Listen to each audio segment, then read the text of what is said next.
Hola, un saludo. Mi nombre es Marcial Sánchez Mosquera.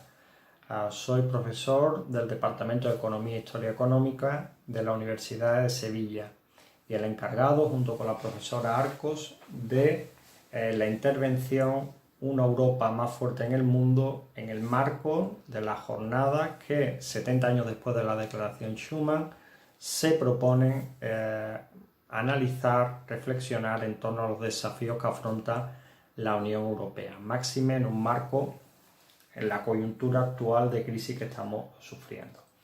Bien, antes de seguir hacia adelante no quería dejar de agradecer la invitación y la oportunidad de participar en esta jornada, que me apetece mucho, al Centro de Documentación Europea.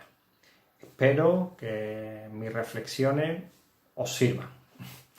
Espero.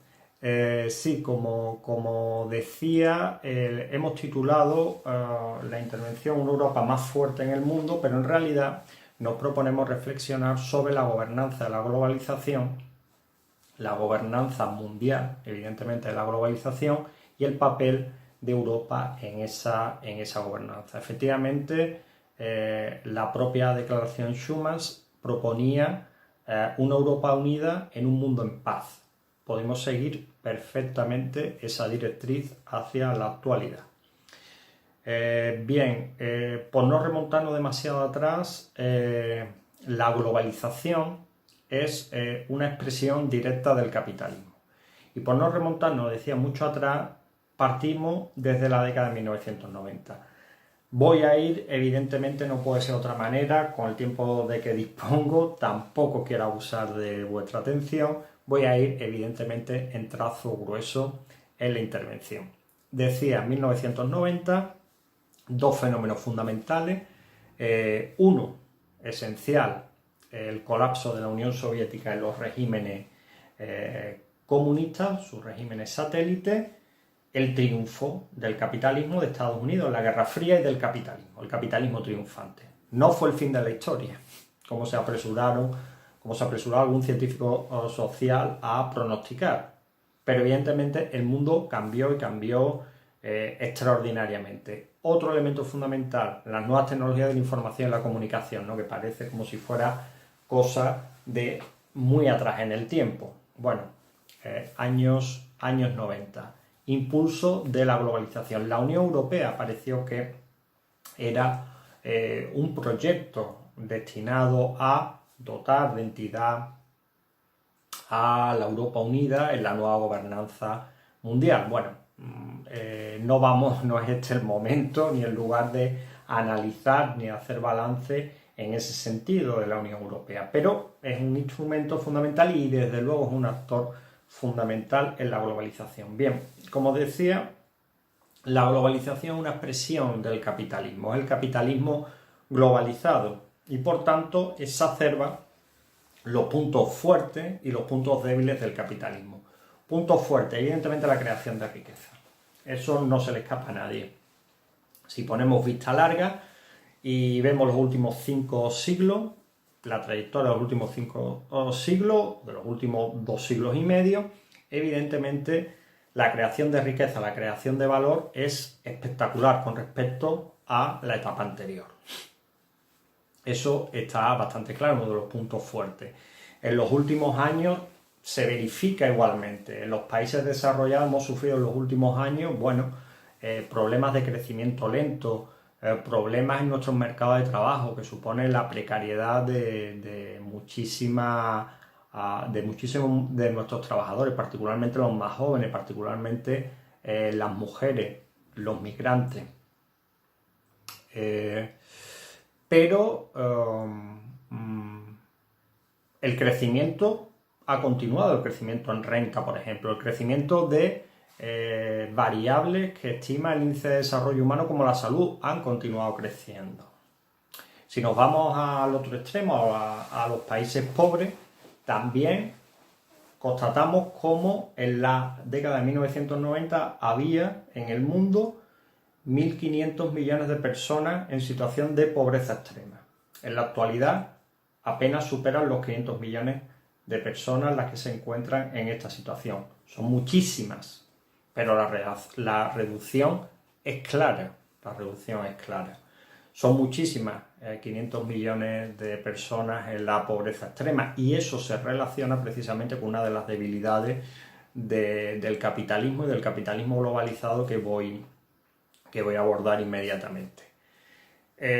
Si vamos al sudeste asiático, igualmente ahí, y ahí vive pues, prácticamente el 60% de la población del mundo, constatamos que la elevación de los niveles de vida también son bastante notables en los últimos años. Debilidades, vamos a las debilidades, que son los problemas, que son la génesis de los problemas de la globalización y que merecen la gobernanza a nivel mundial. El primero es la sostenibilidad. El crecimiento del capitalismo no es un crecimiento sostenido en el tiempo. El crecimiento capitalista es un crecimiento cíclico. A las etapas de expansión, de crecimiento, suceden etapas de crisis, de manera insoslayable. La última crisis que hemos sufrido económica, la gran recesión, lo volvió a poner de manifiesto. Algunos economistas, algunos políticos, incluso políticos socialdemócratas, creían que en la fase del capitalismo que nos encontrábamos habíamos perdido de vista esta característica esencial que ya los pensadores clásicos nos la habían puesto de manifiesto en el siglo XIX. El capitalismo globalizado, la globalización exacerba esa característica. Las crisis son más radicales, son más profundas, son más aceleradas. La interconexión de la economía genera unas crisis de mayor profundidad. Segunda característica, segunda debilidad del capitalismo, la desigualdad. Genera muchísima riqueza, pero el reparto de esa riqueza es muy desigual en territorio y en población. El capitalismo vuelve a exacerbar esa debilidad, tanto en lo público como en lo privado. Particularmente en lo privado genera ganadores universales, ganadores mundiales, que generan tendencias monopolistas muy peligrosas y muy indeseables en sus sectores. Pensemos en el sector tecnológico o en Internet, con esa generación de grandes ganadores.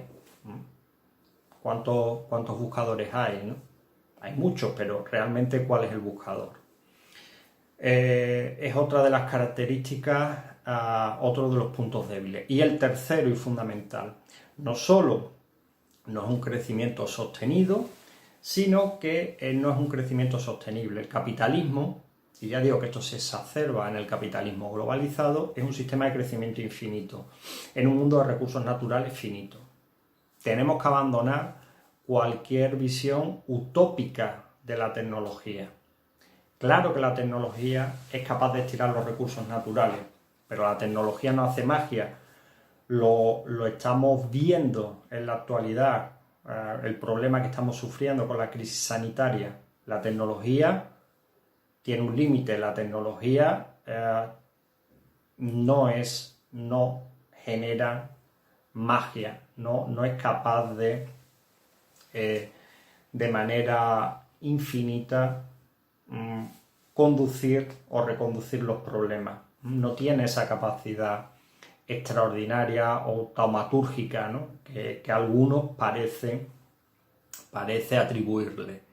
Y algunos expertos dicen que estamos en el punto de no retorno del cambio climático, y eso puede comprometer la vida futuro de las sucesivas generaciones. Es un problema, es un gran problema que podemos legar y que puede comprometer incluso nuestro futuro como especie, ¿no? En un momento. Pues bien, esos son los grandes problemas a nivel mundial. ¿Qué problema tenemos? El problema tenemos que no tenemos instituciones eficaces.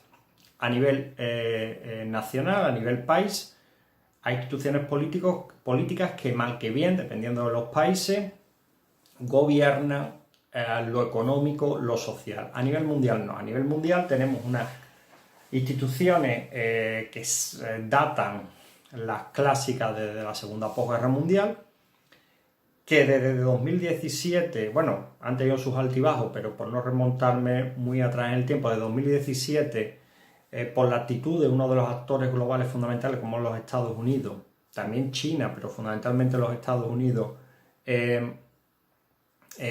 tiene problemas.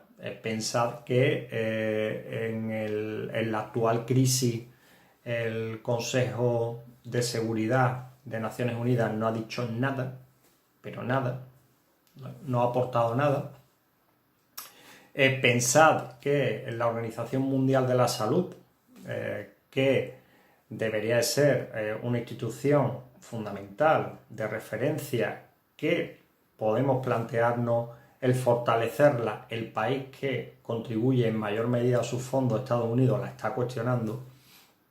Pensad también todos los problemas, no tenéis más que tomar la prensa, todos los problemas que se vienen produciendo desde 2017 en la Organización Mundial del Comercio. Es decir, pensad en la falta de operatividad y de eficacia del G20, ese grupo llamado a constituir la gobernanza económica del mundo. Es decir, tenemos un mundo globalizado que genera muchísimos problemas con implicaciones radicales para nuestra vida y no tenemos un cuerpo de instituciones para generar su gobernanza. Y la verdad es que quizá la situación de crisis nos invita a ser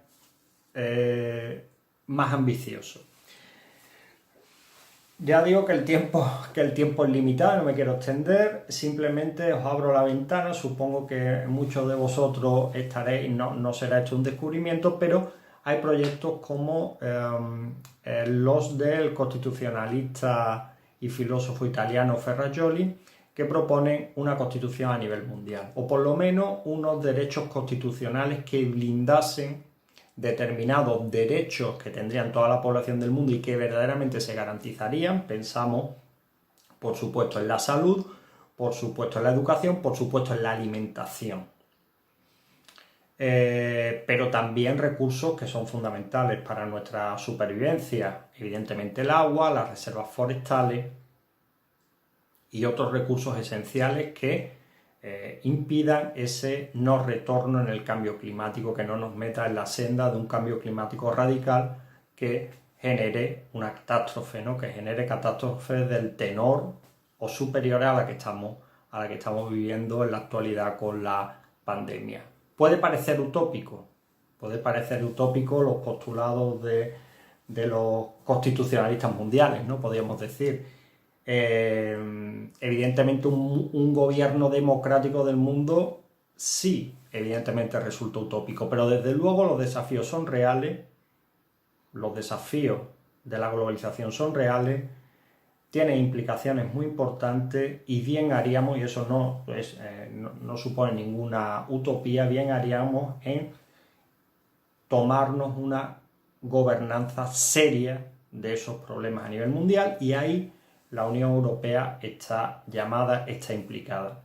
La Unión Europea tiene que optar a grandes rasgos entre dos posiciones, entre dejarse llevar, y fijaos que esa corriente, ese río implica problemas muy espinosos, o intervenir para que la globalización sea gobernada a favor de nuestros intereses, por qué no decirlo, a favor de nuestros intereses y a favor de nuestros valores de convivencia, de nuestros valores democráticos. Esa es la tesitura fundamental. 3 actores globales hay fundamentales en el mundo. Hablaba del actor global que son los Estados Unidos, con los que ahora mismo, desde hace unos años, tenemos importantes diferencias en política comercial, política militar y multilateralismo también, ¿no? Posiciones precisamente hay proyectos de gobernanza mundial. Yo diría incluso un poco más, yo diría que directamente Estados Unidos está en un papel abstencionista de su papel en la gobernanza mundial, que que es tradicional, que data desde la Segunda Guerra Mundial. No se comprende nada, o no comprenden nada en función de su trayectoria, de la pieza que suponen los Estados Unidos en el gran puzzle que es el mundo y su gobernanza. El otro gran actor a nivel mundial es China, un actor regional que ha devenido en un actor mundial por el extraordinario desarrollo económico que se inicia pues, desde finales de la década de 1970. El extraordinario desarrollo económico en lo económico capitalista. Algunos analistas se confunden algunas veces. En lo económico es netamente capitalista. China. Y el tercer actor, la Unión Europea. Se podría notar un cuarto actor, Rusia, que aspira a seguir la estela de la Unión Soviética, que sí lo era, evidentemente en la Guerra Fría era un actor global. Pues bien, esa es la cuestión, ese es el punto de la Unión Europea, ese es el salto que hay que dar, ese es el propósito bien intencionado y ambicioso de la actual Comisión Una Europa más fuerte del mundo.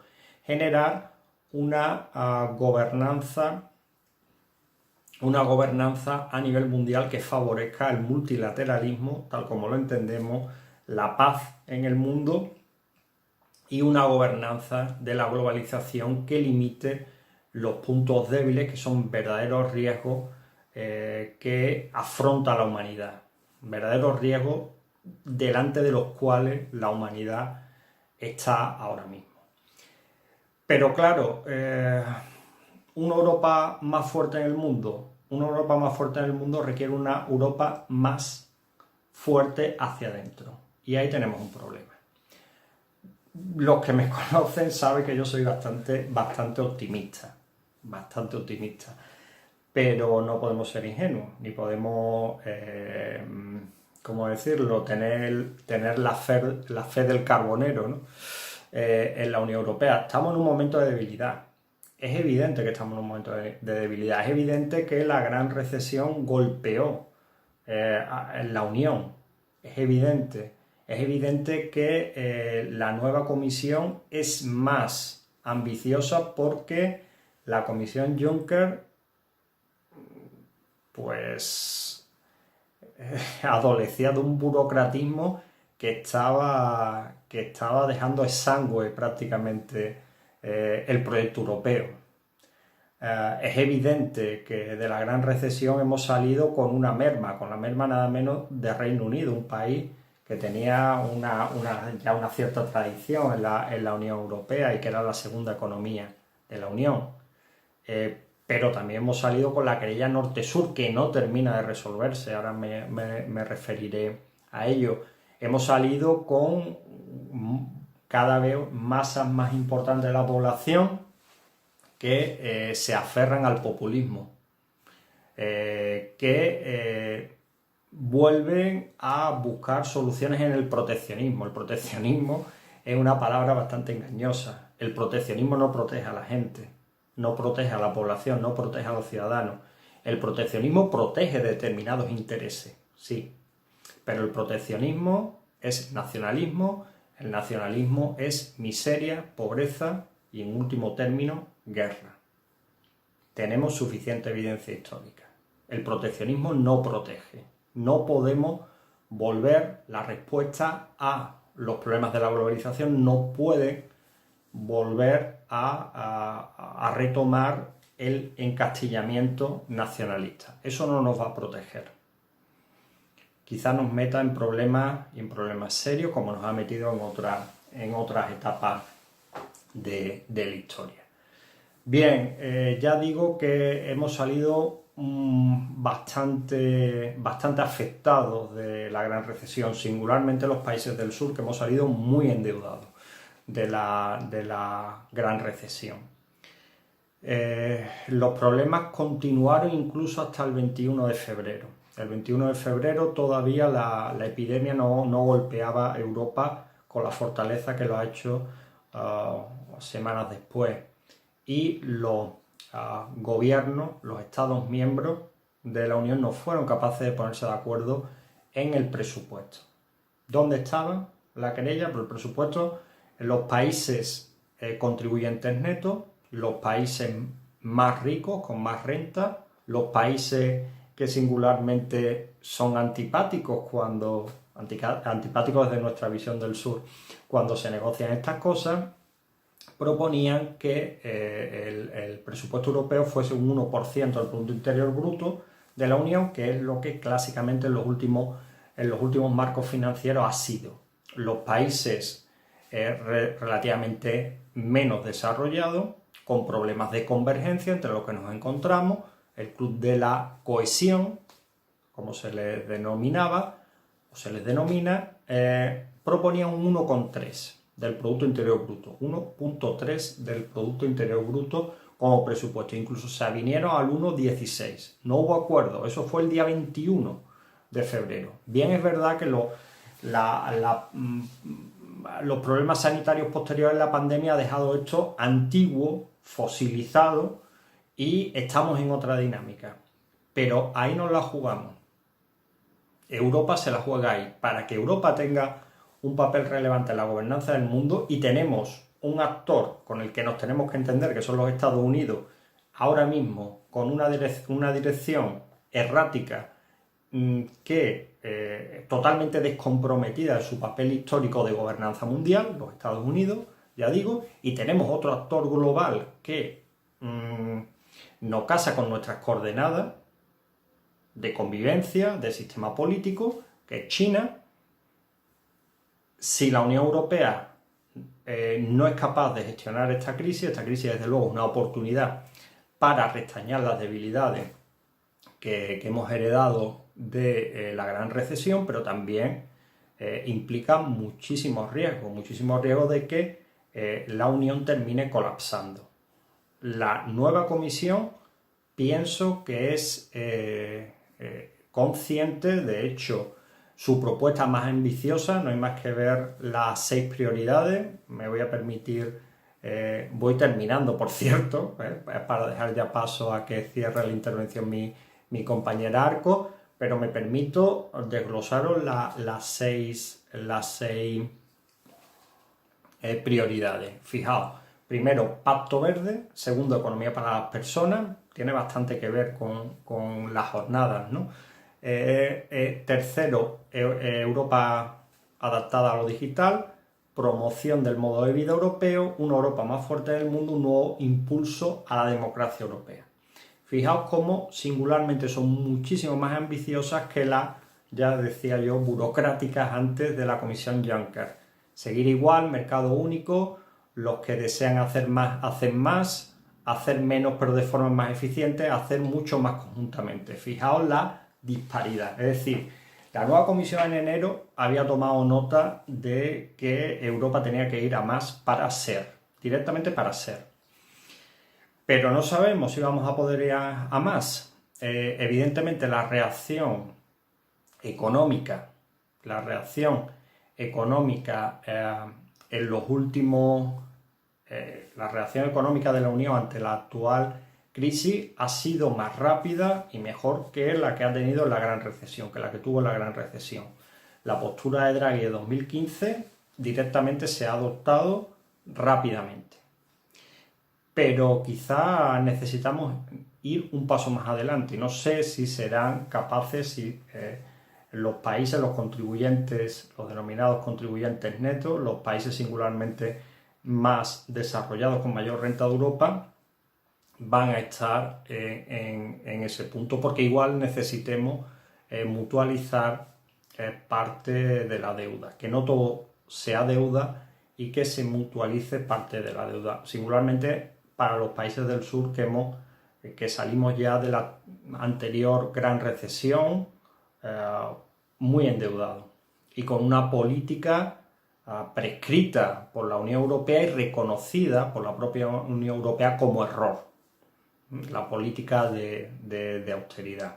Necesitamos ir un paso más allá en cohesión, en solidaridad interna, para verdaderamente ser un actor global relevante. Ahí está el reto para Europa. Yo, desde luego, ya no me quiero extender más ni abusar más de vuestra atención. Os voy a dejar con mi compañera, la profesora Arcos, que va a profundizar en las estrategias exteriores de la Unión Europea. Muchísimas gracias por vuestra atención, ha sido un placer estar con vosotros. Espero que en breve o lo antes posible podamos estar físicamente y no telemáticamente. Muchísimas gracias.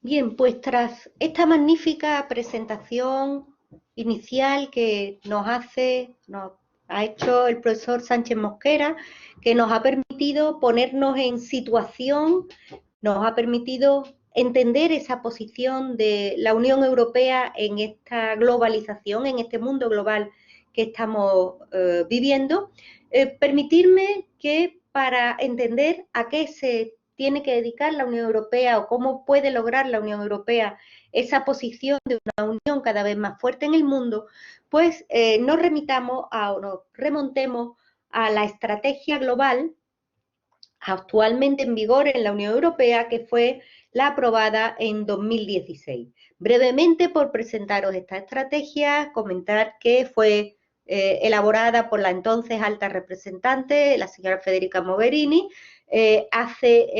presenta esta estrategia que aprueba el Consejo Europeo con la mala fortuna de hacerlo justo el día después del referéndum británico y por esa razón, bueno, pues pasó casi desapercibida. Es muy importante que se trate de una estrategia global y es muy importante porque no es la primera vez que la Unión Europea tiene una estrategia, pero sí que es la primera vez que se aborda como una cuestión global.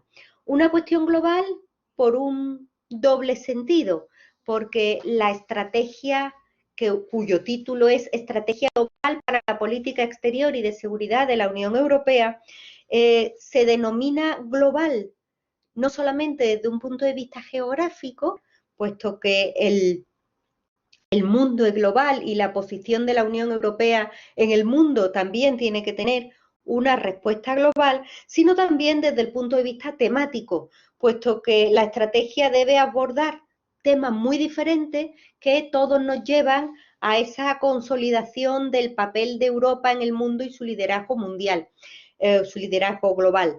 Antes de esta estrategia existía otra, una importante estrategia del año 2003, ya bastante antigua, del año 2003 aquí, pero que fue la primera en este sentido y fue la presentada por el entonces alto representante, todavía ni con esta figura en el marco del derecho europeo, que era entonces Javier Solana, presenta esta estrategia que se llamaba o tenía por título Estrategia de Seguridad, pensando que solamente se dedicaría a las cuestiones de seguridad. Aquí tenemos una perspectiva mucho más amplia y tenemos una perspectiva, como ahora estaría de moda decir, holística respecto a esa aproximación global.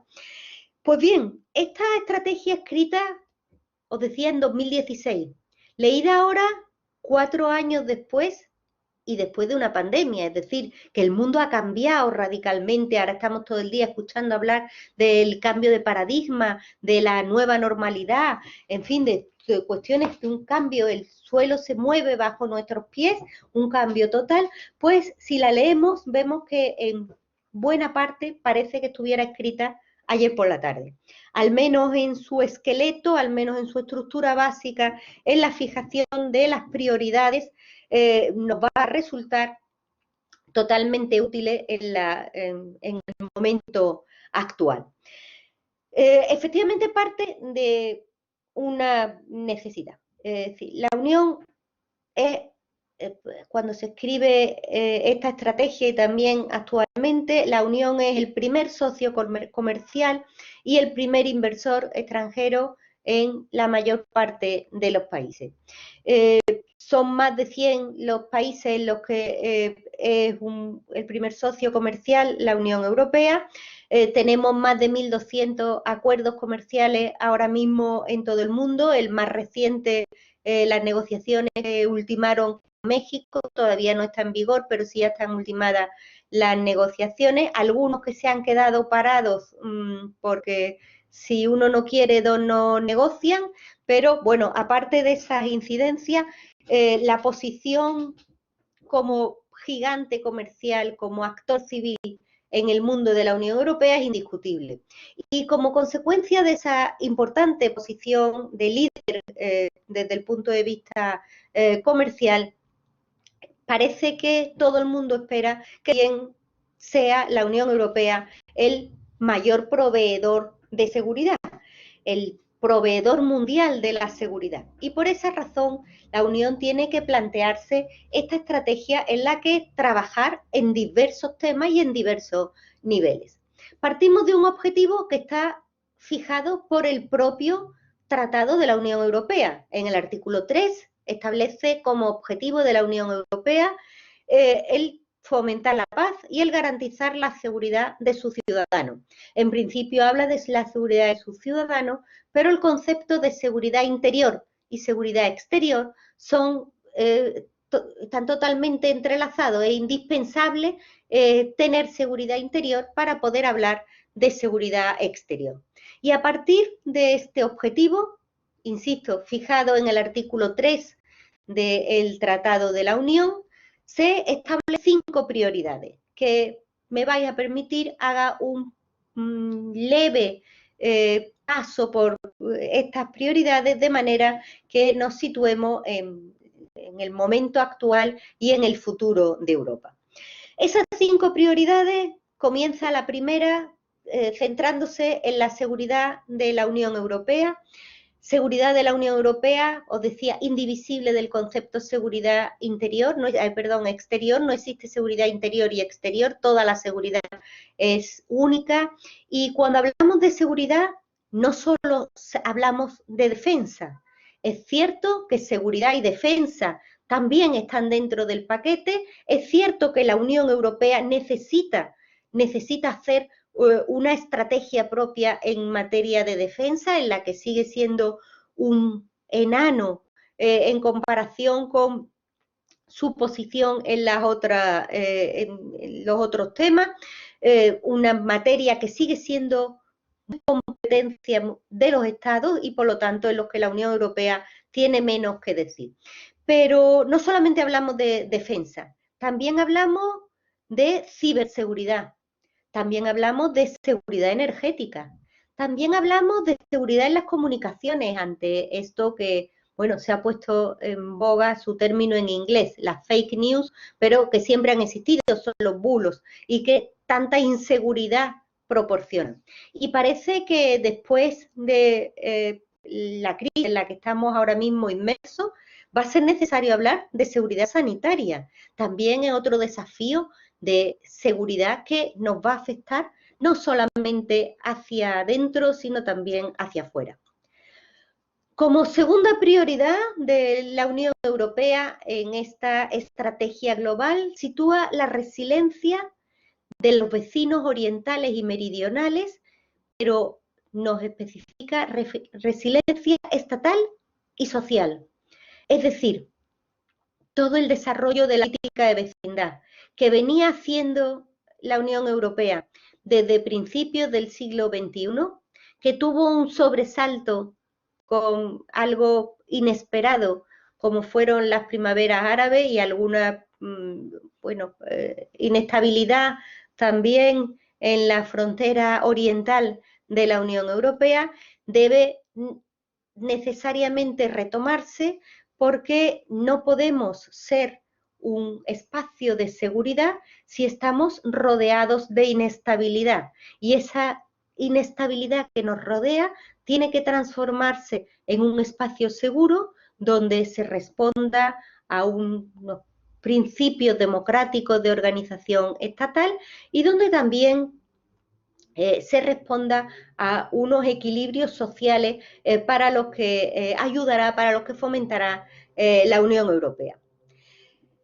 La Unión Europea que sitúa como tercera prioridad en esta estrategia hacer un enfoque integrado de los conflictos. Los conflictos no se pueden entender de una manera aislada conflictos que, aunque se realicen, se lleven a cabo físicamente fuera del territorio de la Unión Europea. Desde que se creó la CECA no hemos tenido guerras intraeuropeas, afortunadamente.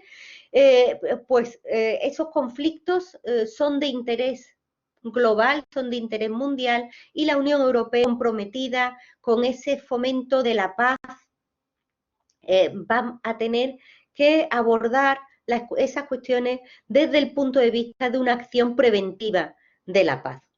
Pero también, ¿cómo llevar esa acción preventiva de la paz? Y esto nos desemboca en la cuarta y en la quinta de las prioridades. La cuarta de las prioridades la sitúa en el apoyo a la gobernanza regional. La Unión Europea es un puro ejemplo de gobernanza regional, de éxito de gobernanza regional. Son varias las regiones en el mundo en las que cada vez más están trabajando, afortunadamente, acercando posiciones gracias a esa gobernanza regional que tanto apoya a la Unión Europea. En este sentido, la Unión Europea mantiene relaciones especialmente intensas con distintos espacios del mundo, tanto con América Latina a través del EULAC como con Asia a través del ASEAN, la Fundación Annalyn para África, es decir, con distintas regiones del mundo vamos manteniendo esas relaciones especialmente intensas y que nos permitan trabajar juntos y trabajar para el desarrollo del bien común y nos permitan abordar esta quinta de las prioridades, que es la apuesta por la gobernanza mundial para el siglo XXI. Ahora nos hemos dado cuenta más que nunca, nos hacen falta normas mundiales y nos hacen falta instituciones mundiales. En este caso, el virus no conoce fronteras, pero son tantos los problemas que no conocen fronteras a los que hay que dar una respuesta global. Por eso, la Unión Europea insiste, a pesar de que no tiene estatuto de miembro en la Organización de Naciones Unidas, solo de observador, y insiste en que hay que apoyar este ejercicio del multilateralismo que tanto defiende la Unión Europea, tan fervientemente defiende la Unión Europea. Probablemente ese ejercicio del multilateralismo, fundamentalmente en sede de Naciones Unidas, pero también a través de otros foros y en sede de Naciones Unidas, que probablemente no solamente haya que apoyar, sino que reformar, pero eso nos daría para un seminario entero, hace que sea más fácil el trabajo por parte de la Unión Europea en ese desafío mundial. Todas estas prioridades se conectan con nuestros intereses vitales: la paz, la seguridad, la prosperidad, la democracia, el orden mundial y, consecuentemente, con las líneas estratégicas diseñadas por esta Comisión 1924 que no se pueden entender separadamente. De nada serviría entender una Europa más fuerte en el mundo desconectada de la economía que trabaja para las personas o desconectada del Pacto Verde como fundamento de toda esta relación mundial, o con la necesidad de exportar esos valores de democracia, de modo de vida europeo, en definitiva, todas estas cuestiones que nos van a resultar tan esenciales. Todas las tenemos que entender entrelazadas. Y en particular, la que más nos afecta a la charla de esta sesión, que es la quinta, la que se plantea como una Europa más fuerte en el mundo, lo que propone la Comisión es utilizar los instrumentos que ya tiene para transmitir. Así, transmite estos principios a través del comercio. Si bien la presidenta van der Leyen insiste que no se trata del comercio como un fin, sino del comercio como un medio para exportar para transmitir nuestros valores y también para hacer de la Unión Europea un espacio de seguridad que lo haga atractivo a las empresas, no solamente a las empresas europeas, sino también a las empresas de fuera de Europa, que encuentren un espacio interesante para invertir en Europa. Y junto al comercio, ese liderazgo activo con nuestros vecinos y nuestros socios. En especial, se plantea como desafío una estrategia comprensiva con África, para África, y la reafirmación europea de los Balcanes occidentales. Pero también se plantea como desafío la ayuda humanitaria y la protección civil, que parece en estos días está teniendo el máximo desarrollo, el máximo interés para esta actuación por parte de la Unión Europea. Para todo ello va a ser indispensable coordinar toda la acción exterior de la Unión Europea y aumentar su dedicación presupuestaria. Ya proponía von der Leyen que al menos en un 30% el presupuesto dedicado, del presupuesto global, aumentaría en un 30% el presupuesto dedicado a la acción exterior. Pero es posible que esta carta a los Reyes que escribe la nueva comisión hace poco de 6 meses, en julio de 2019, deba leerse ahora mismo, en mayo de 2020, con otras urgencias de fondo a las que responder. No obstante, pienso que la línea directriz sigue siendo la misma la que se propone desde las prioridades de esta comisión, con una raíz muy profunda en la propuesta por Robert Schuman hace 70 años. Me permito leer brevemente el inicio de su famosa declaración. La paz mundial no puede salvaguardarse sin unos esfuerzos creadores equiparables a los peligros que la amenazan. Estos esfuerzos no son otros que la unidad europea y el ejercicio de solidaridad. Y ante este desafío es donde tenemos que empezar a trabajar. Espero haber despertado vuestro interés por esta línea estratégica de la Unión cada vez más fuerte, una Europa cada vez más fuerte en el mundo. Espero que disculpéis, como señalaba el profesor Sánchez Mosquera, que lo hayamos hecho a trazo grueso con este tiempo y ya pasándonos del que nos habían previsto. No podíamos hacer mucho más para hablar de todas estas cuestiones que tenemos sobre la mesa, pero espero que podamos comentarlas, que podamos debatirlas en este foro que se ha creado en Facebook, en el perfil del Centro de Documentación Europea. Esperemos allí recibir vuestras dudas, si las hubiera, contestaríamos por correo electrónico, vuestras observaciones, vuestras aportaciones, y que con todo ello lo hagamos llegar a la Comisión como esa aportación de la Universidad de Sevilla en el diseño del futuro de Europa. Muchas gracias y a seguir trabajando por Europa.